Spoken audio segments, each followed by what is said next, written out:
سورت کا نام ملک ہے، مکی ہے، نزول کے اعتبار سے 77 نمبر پر ہے۔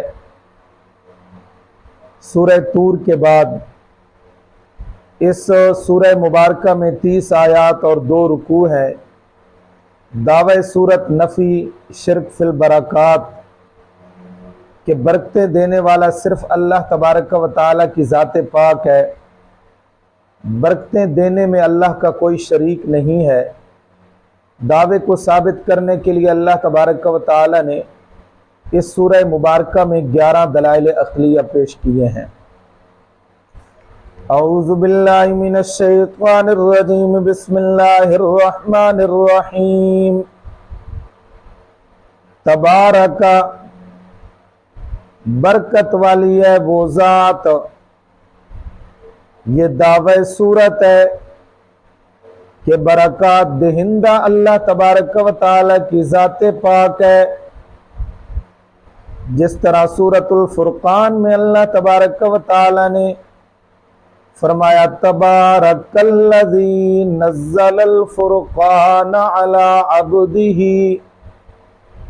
برکت والی ہے وہ ذات نزل الفرقان، جس نے نازل کیا فرقان کو یعنی قرآن مقدس کو، علی عبدہ اپنے بندے پر۔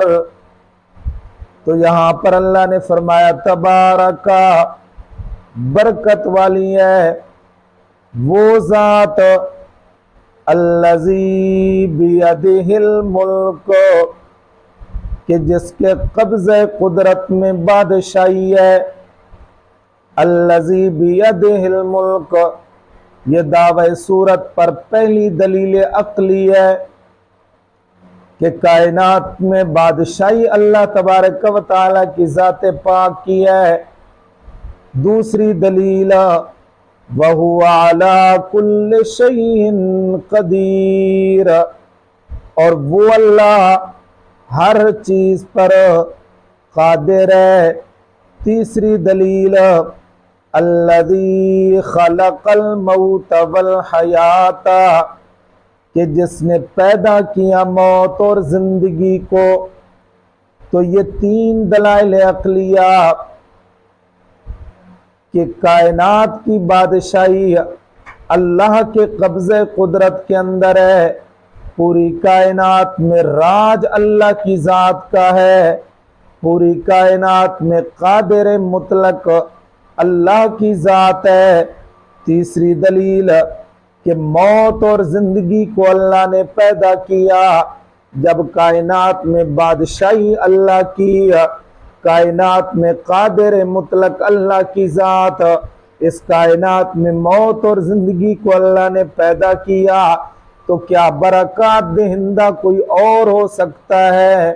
ان دلائل سے معلوم ہوا کہ جب بادشاہی اللہ کی، قادر اللہ، موت اور زندگی کو پیدا کرنے والا اللہ، تو برکات دہندہ بھی صرف ایک اللہ کی ذات پاک ہے۔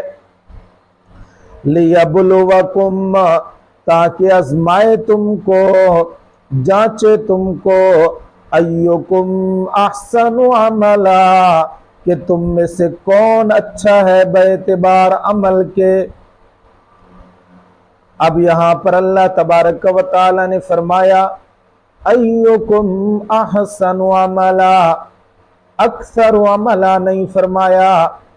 اللہ یہ نہیں کہتے کہ تم میں سے کون زیادہ کرتا ہے عمل کو، اللہ یہ نہیں دیکھنا چاہتے، کیونکہ قیامت والے دن اعمال کو تولا جائے گا، شمار نہیں کیا جائے گا، گنا نہیں جائے گا کہ اس بندے نے کتنے حج کیے ہیں، اس بندے نے کتنی بار صدقہ دیا ہے، اس بندے نے کتنی نفلی زائد عبادت کی ہے۔ اللہ کی ذات اعمال کو تولیں گے، شمار نہیں کریں گے۔ ایکم احسن عملا، اس لیے اللہ نے اکثر نہیں فرمایا بلکہ فرمایا احسن عملا۔ نمبر 2، امام فخر الدین رازی رحمت اللہ تعالی علیہ نے فرمایا کہ ایک ہوتا ہے احسن، ایک ہوتا ہے ثواب۔ احسن کہتے ہیں جس میں اخلاص ہو، ثواب کہتے ہیں جو نبی کے طریقے کے مطابق ہو۔ تو اللہ تعالیٰ فرماتے ہیں لِيَبْلُوَكُمْ، تاکہ وہ اللہ جانچے تم کو، ایُّکم احسن عملا، کہ تم میں سے کون سا بندہ ہے جو اخلاص اور نبی کے طریقے کے مطابق عمل کرتا ہے۔ وَهُوَ الْعَزِيزُ الْغَفُورُ، اور وہ اللہ العزیز غالب بھی ہے، الغفور بخشنے والا بھی ہے۔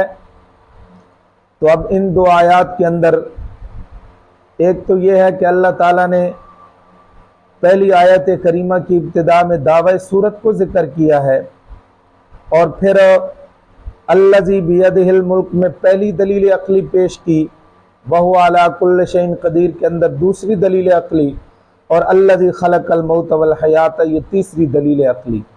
اب ان تین دلائل عقلیہ سے ثابت ہوا کہ جب بادشاہی اللہ کی، قادر اللہ، موت و حیات کو اللہ نے پیدا کیا تو برکات دہندہ بھی کون ہے؟ صرف اللہ کی ذات پاک ہے۔